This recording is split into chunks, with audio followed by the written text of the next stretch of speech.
Commander Velthar had seen a lot of things in his 37 years as a drill instructor at the Galactic Coalition Military Academy. He had seen cadets from the methane-breathing Thoraxians pass out from oxygen toxicity. He had watched a crystalline delegate literally shatter from stress. Once he had even witnessed a Voldarian cadet eat his own uniform out of panic-induced hunger. But in all those years, in all those cycles of putting bright-eyed young recruits through absolute hell, he had never seen anything quite like this. The human was eating a granola bar. Velthar's forearms crossed simultaneously over his scaled chest as he observed the pre-deployment area. 200 cadets from 47 different species were gearing up for the Krathvor survival course, and they were gearing up the way people do when they know they are about to suffer. There was the quiet acceptance of the Zentari monks. There was the loud bravado of the Krellian warriors who would definitely be crying by hour 6. There was the methodical preparation of the Quix engineers who had apparently brought enough survival equipment to supply a small colony. And then there was Marcus Webb from Earth, sitting on a bench, chewing thoughtfully, reading what appeared to be a tourist pamphlet about the Academy's cafeteria options. "Excuse me," Velthar said, his translator chip working overtime to convert his gravelly Corthan into something approximating pleasant inquiry. "Cadet Webb, are you aware of what you are about to undertake?" Marcus looked up with the expression of someone who had been asked if he knew what day of the week it was, mildly surprised that anyone needed to ask. "Oh yeah, the survival course thing, right? 48 hours, simulated death world conditions, builds character and all that." He took another bite of his granola bar. "Quick question though, is there Wi-Fi in the death zone? I promised my mom I would check in." Velthar's secondary eyelids closed in what might have been a meditative attempt at patience. "Cadet, the Krathvor survival course has a 40% dropout rate. Last year we had 17 medical evacuations. The year before that, a Graxian senator tried to have it classified as a war crime." "Yikes," Marcus said, with the tone of someone reacting to news that it might rain later. "So that's a no on the Wi-Fi?" Before Velthar could respond with something that was probably going to get him written up by HR, the warning klaxons sounded. It was time. 200 cadets shuffled toward the deployment shuttles with the enthusiasm of people walking toward their own funerals. Marcus stood up, brushed granola crumbs off his standard-issue jumpsuit, and stretched like he was getting ready for a light afternoon jog. "Listen up," Velthar's voice boomed across the deployment bay. This was his moment. The speech he had given 214 times. The speech that was supposed to inspire and terrify in equal measure. The Krathvor course is designed to break you. It will test every limit you think you have and then find new limits you didn't know existed. You will face extreme heat, extreme cold, hostile fauna, toxic flora, and terrain that wants you dead. 48 hours in hell, cadets. The only rules are these: don't die, don't kill each other, and reach the extraction point by the deadline. Your emergency beacons will evacuate you if you quit. But know this: quitting means failure. Quitting means you were not strong enough for the coalition." There was a moment of heavy silence. Someone in the back was definitely crying already. "Any questions?" Marcus raised his hand. "Are there bathrooms or is this like a dig-a-hole situation?" Velthar was really starting to regret accepting Earth into the Coalition's exchange program. The deployment was, as always, deliberately chaotic. Shuttles dropped cadets in scattered groups across a 60-square-kilometer zone of what could politely be called aggressively inhospitable terrain. The simulation was based on Krath Prime, a planet that had been abandoned by its original inhabitants after they collectively decided that living literally anywhere else would be preferable. Within the first 30 minutes, the heat became a character in its own right. At 110 degrees standard temperature, the air shimmered with malicious intent.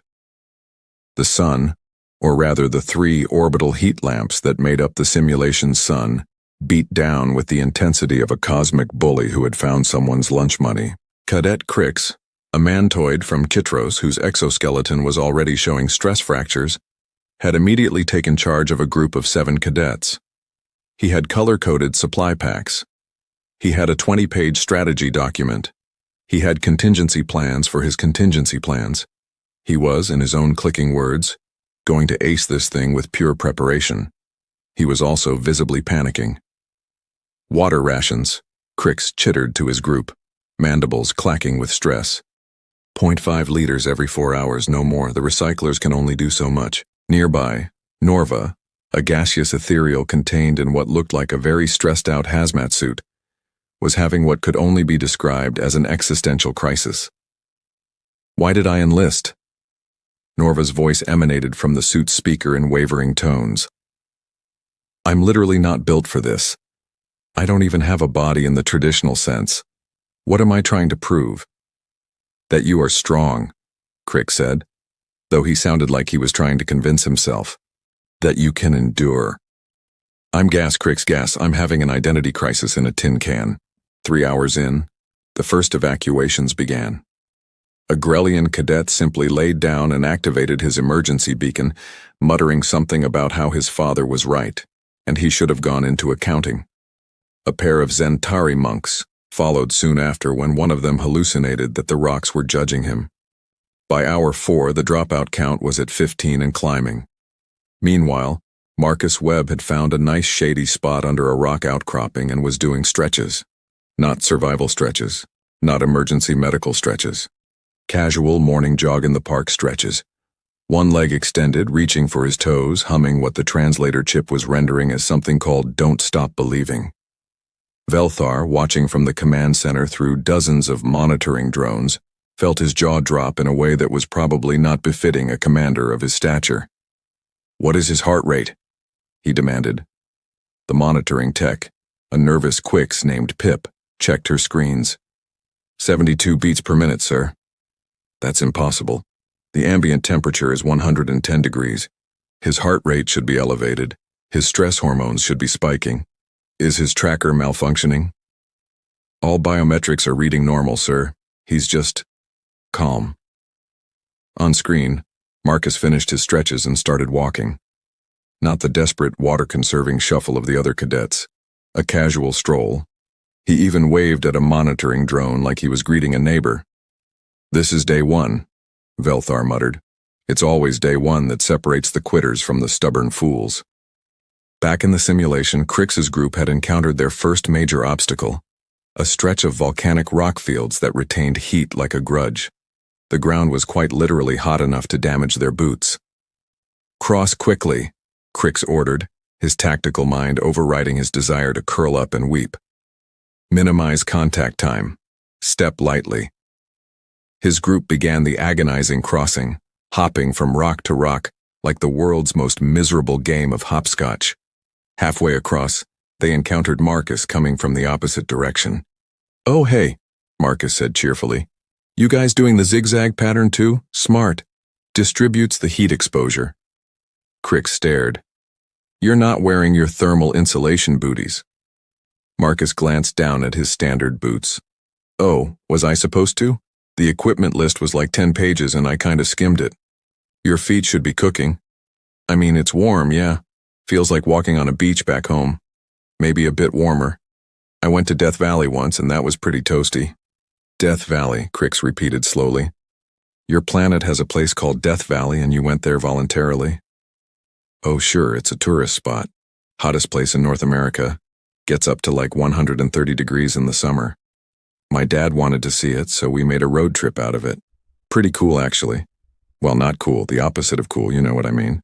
Crix's group stared as Marcus gave a friendly wave and continued walking across the volcanic field like he was taking a shortcut through a grocery store parking lot. I'm going to fail this course. Norva's voice crackled from the containment suit. We're all going to fail and that human is going to get a medal. We are not failing, Crix said, though his mandibles were chattering with something that was definitely not confidence. We are prepared, we have plans. He doesn't even have his thermal booties. Shut up, Norva. Night fell on the Krathvor simulation with the subtlety of a hammer. The temperature, which had spent all day trying to cook the cadets alive, decided to swing hard in the opposite direction. Within an hour of sunset, it dropped to 14 degrees, standard, not Celsius, not Fahrenheit. Standard, which meant it was cold enough that water vapor in the air was forming tiny crystals. The cadets naturally were not having a great time.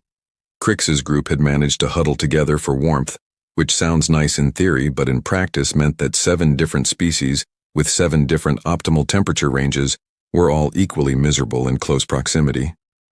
Norva's containment suit was vibrating with what was either sophisticated thermal regulation or the ethereal equivalent of shivering. "This is insane," wheezed a Thoraxian cadet named Brex, whose respiratory system was clearly not designed for these conditions.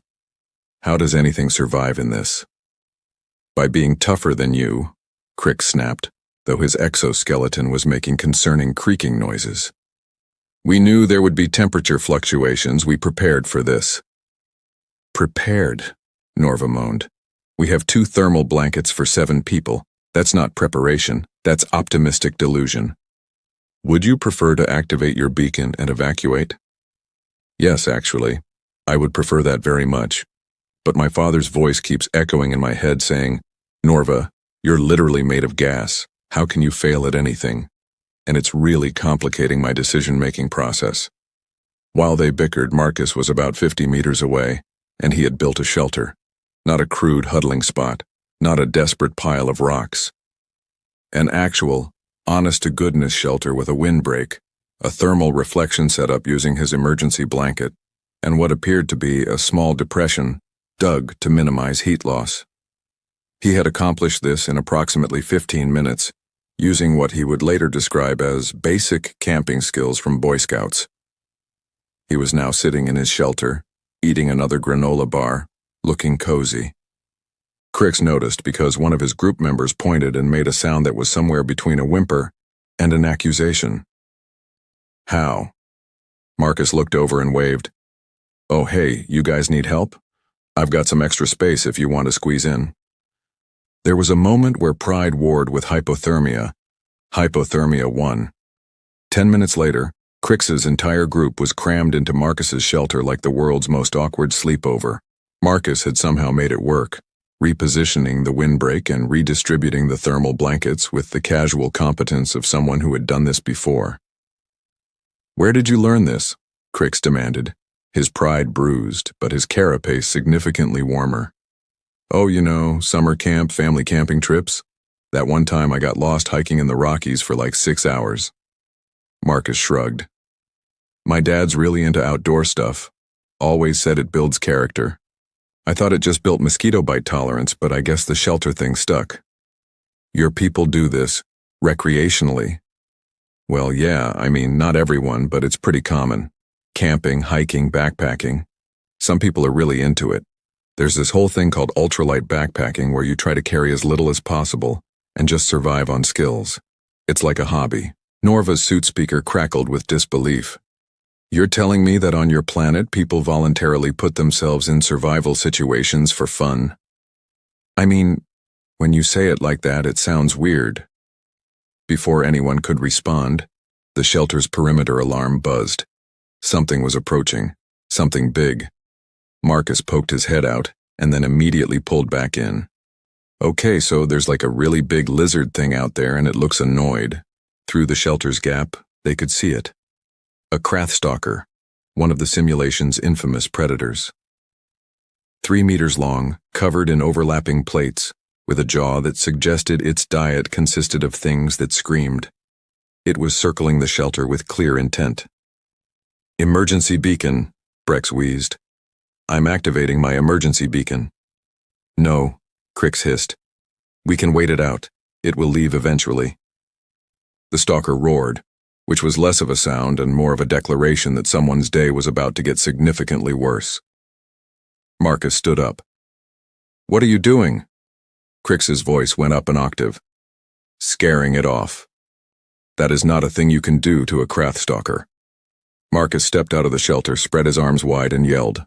Not words, just a loud, aggressive yell that the translator chip didn't even try to process. He made himself big, waved his arms, and advanced on the stalker with the confidence of someone who had definitely watched too many nature documentaries. The stalker stopped, tilted its head, and then, in a move that would be analyzed by xenobiologists for years, it backed up and left. Marcus ducked back into the shelter.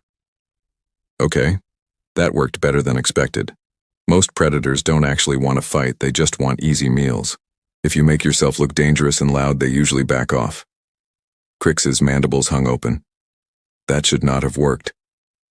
I mean, it worked on a bear once in Colorado, so I figured, might as well try. A bear. A bear. Yeah, they're like big furry omnivores back home. Pretty dangerous if they're hungry or feel threatened. You're supposed to make yourself look big and make noise. Works most of the time. Most of the time, Norva repeated weakly. He said most of the time like that's acceptable odds. Back in the command center, Velthar was having what could clinically be described as a moment. Pull up the human's homeworld file, he ordered Pip. Sir? Earth. I want to know what kind of planet produces a species that treats a Krathstalker encounter like a minor inconvenience. Pip's fingers danced across the console. The file loaded. Velthar began to read. His scales paled from deep green to a sickly olive. This can't be right. Sir? It says Earth has temperature ranges from -50 to +50 degrees Celsius naturally occurring. It says they have weather patterns called hurricanes that destroy entire settlements. It says they have predators on every continent and in every biome. And the humans are at the top of the food chain despite being soft bipeds with no natural weapons. That's what the file says, sir. Velthar scrolled further. It says Earth's oxygen content is 21%. Standard coalition atmosphere is 14%. They're breathing diluted air here and they think it's normal. Should we tell them? Tell them what? That we've been running a survival course based on conditions milder than their home planet? Velthar slumped in his chair, all four arms hanging limply. This human isn't excelling at the course. He's just homesick. 24 hours into the Krathvor survival course, the simulation decided it was time to escalate from moderately torturous to actively sadistic. Of the original 200 cadets, only 67 remained.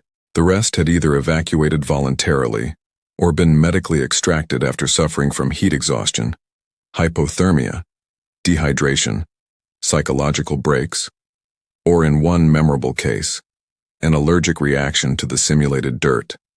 The remaining cadets were now facing the course's crown jewel of suffering, the Miasma Flats, a 10-kilometer stretch of toxic swamp terrain, where the air was thick enough to see.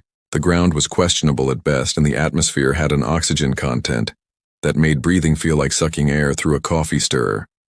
Cricks was crawling, not metaphorically, literally crawling on his 6 legs through mud that smelled like regret and tasted worse. His carefully organized supply pack was gone, sacrificed somewhere around kilometer 3 when he realized he needed to choose between breathing and carrying things. He had chosen breathing, though even that was negotiable at this point. I'm dying, he chittered weakly. This is what dying feels like. Next to him, Norva's containment suit was beeping in a way that suggested critical systems were considering early retirement. My filters are at 17% capacity.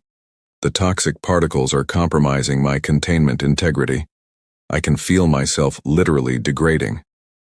Then activate your beacon, wheezed Brex, who was making wet wheezing sounds that definitely weren't in his species' normal vocal range. No shame in it. We've lasted longer than most. A Krellian warrior named Thud, whose earlier bravado had evaporated somewhere around hour 12, was face down in the mud making muffled sobbing sounds. How much further? Norva asked, though the question sounded more like a prayer than an actual inquiry. 6 kilometers, Cricks managed to say. 6 more kilometers of this. That's when Marcus jogged past them. Not a desperate run, not a survival sprint. A jog. He had his arms moving in that rhythmic way that people do when they're exercising on purpose. His breathing was elevated but controlled. He had a light sheen of sweat on his forehead, but otherwise looked like someone halfway through a morning workout routine. On your left, Marcus said cheerfully as he passed. The group stopped moving entirely, not because they chose to, but because witnessing this moment required all their remaining brain function. He's jogging, Crick said slowly. We're dying and he's jogging. To keep his energy up, Norva added, voice flat with disbelief. He said he's jogging to keep his energy up. Marcus slowed down and turned back. Oh hey, you guys okay? You look rough. Want me to carry someone's pack? I've got space. Your heart rate should be at 180, Crick said, his tactical mind still trying to process what it was seeing. The oxygen levels here are 9%. 9%. How are you not unconscious? I mean, it's a little thin, Marcus admitted. Feels like being at high altitude. I went to Peru once, saw Machu Picchu. The altitude there was pretty intense. You just gotta breathe more. Breathe more, Crix repeated. He says breathe more like we haven't thought of that. Also, staying hydrated helps, and moving keeps your circulation going. If you stop for too long, you start to stiffen up. I'm going to kill him, Norva announced to no one in particular. We're going to fail this course, but I'm going to use my last coherent thought to murder this aggressively helpful human. Marcus, oblivious to the brewing homicidal ideation, pulled out a water bottle. Here, you guys should drink something. Dehydration makes altitude problems worse. That's your water, Crix protested weakly. I've got more. Plus there was a stream back at kilometer 7 that looked clean enough. I've got purification tablets. He had purification tablets. Of course he had purification tablets. Back at the command center, Veltar was no longer watching the screens. He was reading Earth's planetary file with the intensity of someone studying sacred texts. 3 other instructors had gathered around him, their various appendages pointing at different sections of the document with increasing alarm. Look at this, Veltar said, highlighting a section. Earth's gravity is 9.8 meters per second squared. Standard coalition gravity is 7.2. They've been training under increased gravity their entire lives. Instructor Corks, a hulking Grellian, leaned in. What about the atmospheric composition? 21% oxygen, 78% nitrogen, trace gases. Our standard atmosphere is 60% nitrogen, 14% oxygen, 26% other. They're breathing less oxygen than they're used to and performing better. Climate? Asked Instructor Ylva, her crystalline structure flickering with what might have been concern. Veltar scrolled to the climate section and immediately regretted it. Temperature ranges from -89.2 to 56.7 Celsius naturally occurring. That's without factoring in their climate control or protective equipment. The planet has 6 major climate zones, each with wildly different conditions. Please tell me about natural disasters, Cork said in the tone of someone who already knew he wouldn't like the answer. Let me see. Hurricanes, tornadoes, earthquakes, tsunamis, volcanic eruptions, floods, droughts, blizzards, landslides, avalanches, wildfires, and something called a sharknado, though I suspect that might be fictional. What's their death world classification? Veltar scrolled to the bottom of the file. The number sat there like an accusation. Class 12.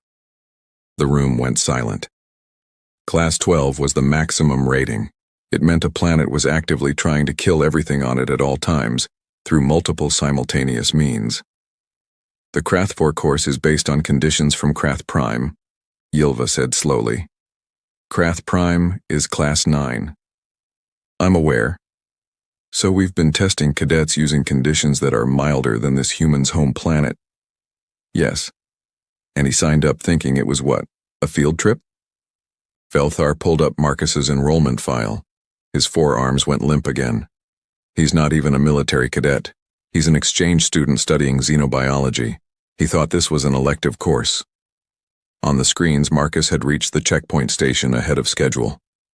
He waved at the monitoring drone, giving a thumbs-up gesture that the Coalition database translated as status optimal. Does anyone else think, Cork said carefully, that maybe we should reconsider Earth's threat assessment in the Coalition database? It's currently listed as non-threatening, pending full integration review, Pip supplied helpfully. Change it, Veltar ordered. Bump them up to potential extreme threat. On what grounds, sir? On the grounds that a casual exchange student is outperforming our best military cadets, while treating our maximum difficulty survival course like a morning jog. Back in the Miasma Flats, Marcus had returned to Crixia's group with extra water and what appeared to be some kind of energy bar he'd been saving. Okay, so here's the thing. You guys can totally make it. It's all mental at this point. Your bodies can do way more than your brain thinks they can. You just gotta push through the discomfort. Push through, Crix wheezed. Push through the discomfort. Yeah, exactly. Mind over matter. That's what my track coach used to say. Pain is just your body's way of asking if you're sure, and you gotta tell it yes. Norva's suit speaker crackled with laughter that sounded slightly unhinged. His track coach. He has motivational advice from his track coach. We're being out-survived by motivational advice from a track coach. Coach Roberts was pretty intense, Marcus admitted. Made us run hills in the summer heat. Built character, though. Everything builds character on your planet, doesn't it? Crix asked. Pretty much, yeah. The last 12 hours of the Krathvor survival course took place on what the simulation designers called the Ascent. Everyone else called it, why did we sign up for this, the mountain. It was a 3-kilometer vertical climb through thin atmosphere, loose rock, and the crushing realization that every decision in your life had led you to this moment of suffering. The oxygen content at the base was already questionable. At the summit, it dropped to 6%, which was less of an atmospheric composition and more of a philosophical question about what constitutes breathable air. Of the 67 cadets who had made it to the mountain, only 23 were still conscious and mobile. The others had evacuated throughout the miasma flats or were currently being extracted by medical drones after various systems failures. Crix was among the 23, though calling him mobile was generous. He was moving through pure spite and the fear of disappointing his clutch mother. His exoskeleton had stress fractures in 4 places. His supply pack was a distant memory. His tactical planning document was being used as emergency toilet paper by someone back in the swamp. But he was still climbing. Norva was also technically present, though the Ethereal's containment suit was held together by hope and what appeared to be emergency tape. The suit's AI kept suggesting evacuation in increasingly desperate tones, but Norva had muted it around hour 36. I can see the summit, Crix chittered, though whether this was a statement of fact or a hallucination was unclear. That's a rock, Norva corrected weakly. You're looking at a rock 3 meters in front of us. It's a very tall rock. Crix, buddy, I think your brain is running low on oxygen. We all are. They continued climbing in silence because talking required air they didn't have. Around them, other cadets were making similarly glacial progress. A Zentari monk was crying and climbing simultaneously, which seemed inefficient, but oddly inspiring. 2 Krellian warriors were carrying each other, taking turns having breakdowns. Then Marcus appeared, descending from above. Hey guys, he said, slightly winded but coherent. Made it to the top. Figured I'd come back and see if anyone needed help. Crix stopped climbing. You summited already? Yeah, about 20 minutes ago. Took a few pictures. The view's actually pretty great. Reminds me of Kilimanjaro. Kilimanjaro. Kilimanjaro. Mountain in Tanzania. Tallest freestanding mountain on Earth. Went there on a gap year thing. The altitude was rough, but the sunrise at the summit was incredible. You've climbed mountains for fun, Crix said flatly. I mean, yeah, it's pretty common. People climb Everest and stuff, though that's like really serious. You need permits and guides, and it's super expensive. Kilimanjaro was more accessible for a student budget. Norva's suit speaker made a sound like screaming, but quieter. Everest. There's a mountain on your planet so tall and dangerous it has a name and people climb it recreationally. Well, I mean, a lot of people die doing it, so it's not like super safe or anything. A lot of people die doing it, and that doesn't stop other people from trying. I mean, not really, no. Crix felt something break inside him, not physically, but spiritually. Marcus, what is your planet like? And I don't want the tourism board answer. I want the truth. Marcus sat down on a rock, apparently happy to take a break. Okay, so Earth is like objectively pretty great, but also it's kinda trying to kill you all the time. We've got extreme weather on every continent, predators that can and will eat you if you're not careful, diseases, both natural and synthetic, natural disasters that pop up with alarming regularity, temperature swings that'll fry or freeze you depending on the season. The ocean has things in it that we're still discovering, and most of them are nightmare fuel. We've got deserts, tundras, rainforests, mountains, all with their own unique ways of being hostile to human life. And you just live there?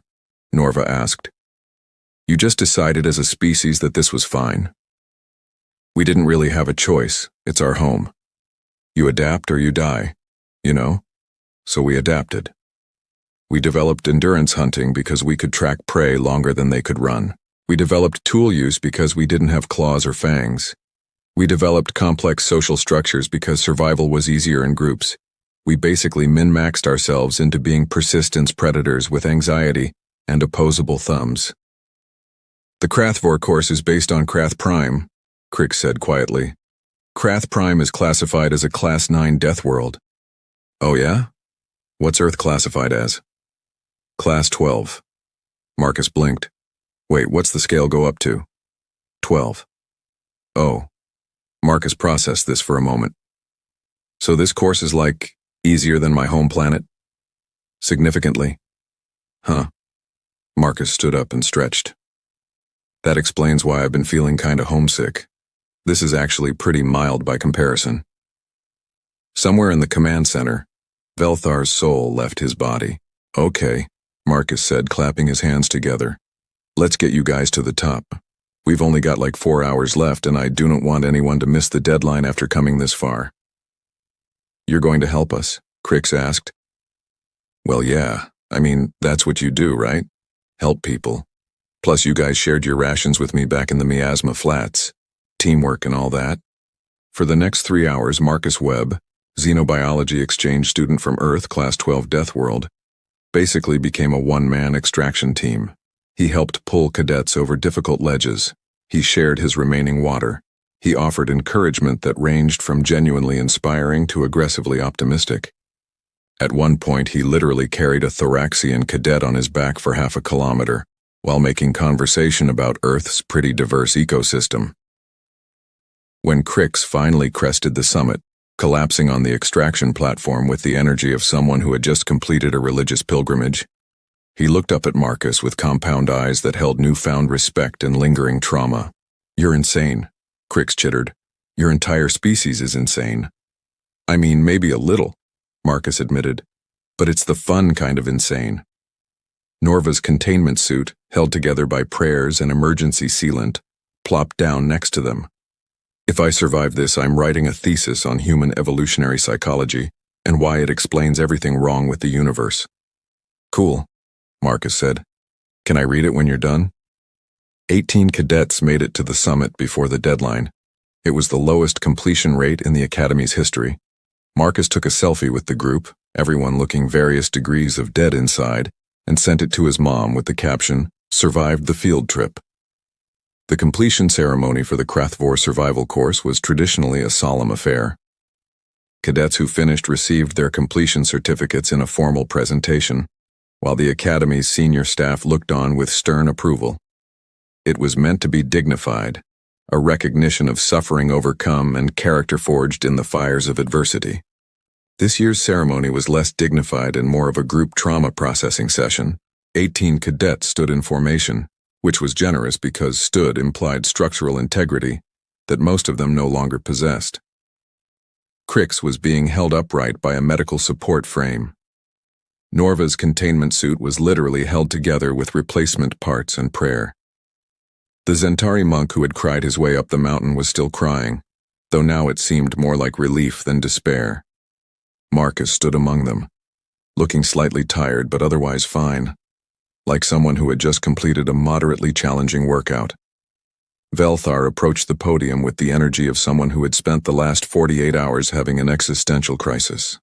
His forearms held the completion certificates with less martial pride, and more the grip of someone clutching sanity by a thread. Cadets, Velthar began, his voice carrying across the ceremony hall. You have completed the Krathvor survival course.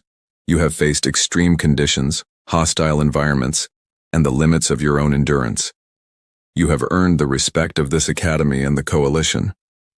He paused, his eyes drifting to Marcus, who waved politely. You have also taught us something valuable about assumptions and proper threat assessment. Congratulations. The certificates were distributed. Each cadet received theirs with the solemn reverence of someone accepting a medal for surviving war. When Marcus received his, he looked at it with mild interest. Oh, cool, it's printed on nice paper. Does this come with extra credit, or is it more of a participation thing? Velthar's eye twitched. It's a certification of completion for one of the most grueling military survival courses in the Coalition Cadet Web. Right. Super grueling. Got it. Marcus folded the certificate carefully. So what's the next course? I've still got like 3 electives to fill this semester. Before Velthar could respond with something that would probably require an official apology later, Crick stepped forward. His exoskeleton was still cracked in 4 places, but he moved with purpose. Commander, permission to speak? Granted, Cadet Crix. Sir, I need to say something. Crix turned to face Marcus, his mandibles clicking in what might have been respect or the insectoid equivalent of a 1,000-yard stare. Cadet Webb, when this course started, I thought I was prepared. I had plans, supplies, strategies. I had trained for cycles. And then I watched you treat the worst survival scenario in Coalition military training like a casual hiking trip. I mean, it wasn't that casual, Marcus protested. I was definitely breathing hard during the mountain climb. You came back down the mountain to help us. Well, yeah, but that's just basic trail etiquette. You don't leave people behind. Crix's voice rose slightly. You scared off a Krathstalker by yelling at it. Most predators respond to threat displays. You jogged through the miasma flats. Cardio is important. You built a shelter in 15 minutes using what you called basic camping skills. Boy Scouts, man. Builds character. Crix turned back to Velthar, his voice taking on a slightly unhinged quality. Commander, I formally request that Earth's integration assessment be reviewed, and possibly that we add warning labels to any courses that include human exchange students. There was a murmur of agreement from the other cadets. The Zentari monk raised a tentacle in support. Norva's suit speaker crackled with what might have been applause or a dying battery. Velthar sighed, a sound that conveyed several decades of military experience confronting new and uncomfortable realities. Your request is noted, Cadet Crix. In fact, I submitted a formal threat reassessment for Earth approximately 37 hours ago. What classification did you recommend, sir? I recommended they be elevated from non-threatening to extreme caution, with a side note that their cadets should probably be restricted from standard training courses and given something more appropriate to their physiology. Marcus raised his hand. Question. What kind of courses would those be? Velthar pulled up his datapad, scrolling through what he had researched during Marcus's casual destruction of the survival course. According to my research, Earth has something called ultramarathons, where humans run distances exceeding 100 kilometers through deserts. You have competitions where people swim in freezing water. You have individuals who free climb vertical rock faces without safety equipment. You have a sport called rugby that appears to be sanctioned violence with a ball involved. Oh yeah, rugby's pretty intense, Marcus agreed. I played in high school, broke my collarbone sophomore year. You broke a major skeletal component and continued playing the sport? I mean, not immediately. I waited for it to heal, took like 8 weeks. Velthar closed his eyes, all of them, seeking patience from whatever cosmic force governed military instructors. Cadet Webb, I'm going to ask you a question, and I need you to answer honestly. Sure, Commander. When you enrolled in the Krath-4 survival course, what did you think it was? Marcus looked genuinely thoughtful. Well, the course catalog listed it under environmental studies, and the description said something about hands-on experience with extreme conditions and survival techniques. I'm studying xenobiology, so I figured it would be good to understand how different species adapt to hostile environments. Plus, it fulfilled my physical education requirement. You thought this was a field trip?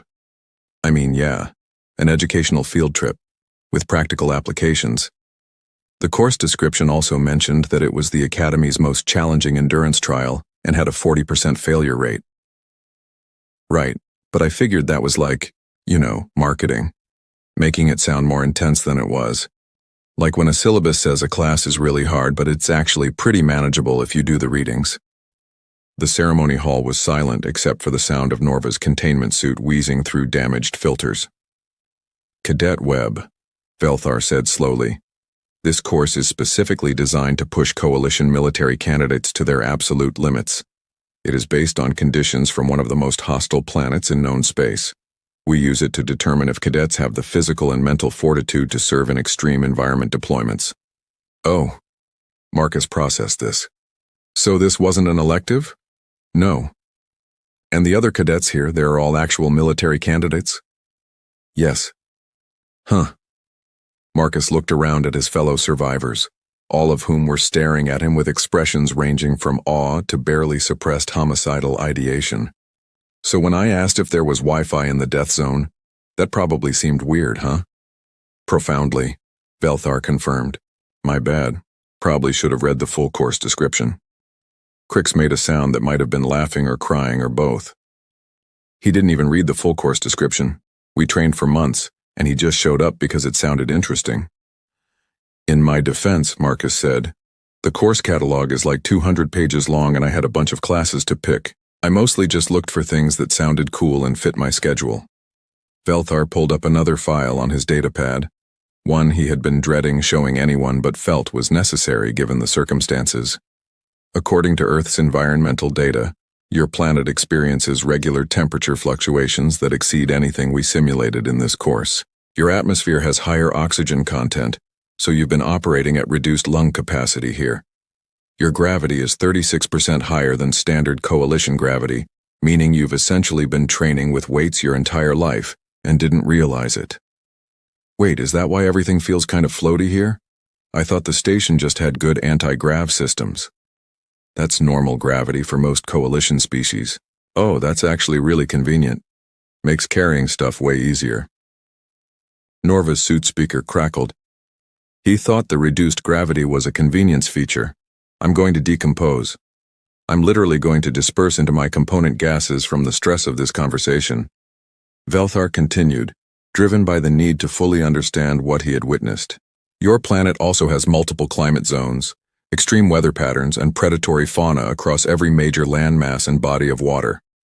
You evolved as persistence hunters, meaning your species literally evolved to chase prey until it collapsed from exhaustion.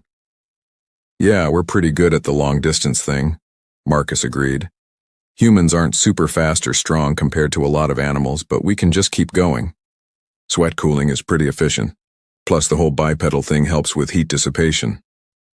The Krathvor course, Velthar said, his voice taking on the quality of someone explaining a joke that had gone horribly wrong, is designed to simulate conditions from a Class 9 death world. It is meant to be barely survivable. Your planet is classified as Class 12. What's Class 12 mean? It means your planet is rated at the maximum level of hostility to life. It means that by galactic standards, Earth is actively trying to kill everything on it through multiple simultaneous environmental threats. Marcus considered this. I mean, it's not that bad. We've got seasons which are nice, and most of the really dangerous stuff you can avoid if you're careful and pay attention. Plus, we've got medicine and climate control now, so it's way easier than it used to be. Way easier than it used to be, Crix repeated, his voice distant. It was worse. It used to be worse, and they survived anyway. Well, yeah. I mean, before modern medicine and stuff, life expectancy was pretty rough. But humans are adaptable. We figured it out. Velthar set down his datapad and looked at Marcus with all four eyes. Really looked at him, seeing not just a casual exchange student, but a representative of a species that had climbed its way to the top of a food chain on a planet that, by all reasonable standards, should have killed them off in their evolutionary infancy. Cadet Webb, I'm going to be very clear about something. You didn't excel at this course because you're exceptionally talented or because you trained harder than everyone else. Okay? You excelled because your normal daily existence on Earth is more challenging than the worst simulation we can create. You've been surviving a Class 12 death world your entire life and you think it's normal. I mean, when you say it like that, it sounds dramatic. It is dramatic. Your species looked at a planet covered in things that could kill you and decided to not just survive but thrive. You domesticated predators as pets. You climb mountains for recreation. You invented extreme sports because apparently just living wasn't challenging enough. Marcus shrugged, a gesture that somehow conveyed both humility and the casual confidence of someone who had stared down a Krath stalker and won. I guess we just got used to it. You play the hand you're dealt, you know? Velthar turned to address the assembled cadets, his voice carrying the weight of new understanding. Let this be a lesson. Never assume you understand another species' capabilities based on surface observation. The human species survived and evolved on a planet that makes our worst training scenarios look mild. They are perhaps the most dangerous thing in this room, and they don't even realize it because to them this is just normal. So are humans scary? Asked one of the Zentari monks, tentacles quivering slightly. Terrifying, Velthar confirmed, but apparently very helpful and friendly about it. Marcus raised his hand again. So about that next semester, I still need to fill 2 more electives. Is there like an advanced version of this course or maybe something actually challenging? The ceremony hall erupted in various species-specific expressions of disbelief, trauma, and grudging respect. Crix turned to Norva. He wants something more challenging. I heard him. I'm choosing to believe I hallucinated it due to oxygen deprivation. This is real. This is our life now. We survived the Krathvor course with a human who thought it was easy. I need to call my family and apologize for every time I said they didn't understand my struggles. Velthar pulled up the course catalog on his datapad, scrolling through options with the resigned air of someone who knew he was about to make a terrible decision. There is one option, Cadet Webb. It's typically reserved for Special Forces training and has never been completed by an exchange student. Marcus leaned in, interested. What is it? 0G combat survival in a hostile boarding scenario. 4 weeks, no gravity, limited supplies, simulated enemy combatants. It has a 70% evacuation rate. Does it count for credit? Yes. Cool, sign me up. Somewhere in the command center, Pip pulled up Earth's file again and added a new note to the species assessment. Recommend warning labels on all training courses. Humans appear to have no concept of reasonable limits and will enthusiastically exceed them while offering to help others do the same. Classification, friendly but concerning. Threat level, extreme, but mostly to conventional training course completion statistics. The ceremony concluded with Velthar presenting the Group Completion Award, a distinction given when cadets work together to ensure maximum survival rates. As he handed the trophy to Crix, who accepted it with shaking mandibles, he leaned in close. Next time you see a human on the course roster, you have my permission to immediately form an alliance with them. Understood, sir. As the cadets dispersed, Marcus stopped by to thank Velthar for the course. Hey, that was actually pretty fun. Thanks for organizing it. Really helped me understand how different species handle environmental stress. It was my pleasure, Cadet Webb, Velthar said, which was only partially a lie. Tell me something, though. What's the most challenging thing you've done on Earth? For context. Marcus thought about it. Probably that time I hiked the Pacific Crest Trail, 2,650 miles from Mexico to Canada. Took me 5 months. The mosquitoes in Oregon were pretty brutal. That sounds extreme. Nah, lots of people do it. There's a whole community of long-distance hikers. Some people do it every year. Marcus smiled. Earth's got some beautiful spots if you know where to look. You just gotta respect the environment and be prepared.